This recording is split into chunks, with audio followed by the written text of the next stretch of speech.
Кудайдын чакырыгы 26 апрель.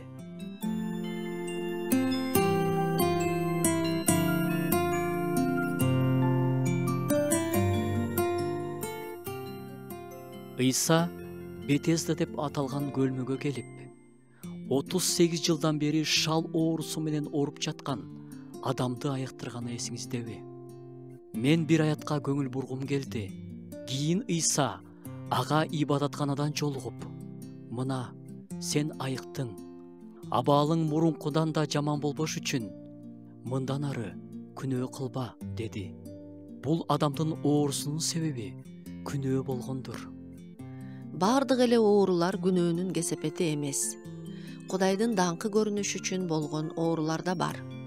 А бул жерде болсо күнөө кылба деп айтып жатканына караганда күнөө себеп болгон окшойт. 38 жылдын ичинде ал балким канча жолу өкүнүп, канча жолу ыйлагандыр.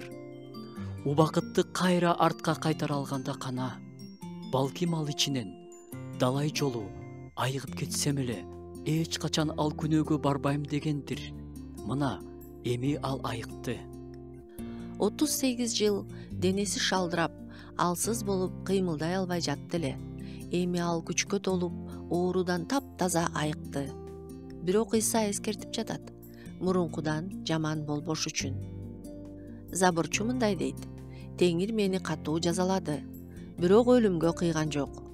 Кудай ырайым кылып, күнөөлөрүнөн кечирилген адам кайра жүрөгүн катуулантып, Кудайдын душманындай болуп калса, анда анын аягы өлүм, андан ары тозок. Теңир ырайымдуу, бирок абалың мурункудан да жаман болбош үчүн мындан ары күнөө кылба деген эскертүү дагы деле иштейт.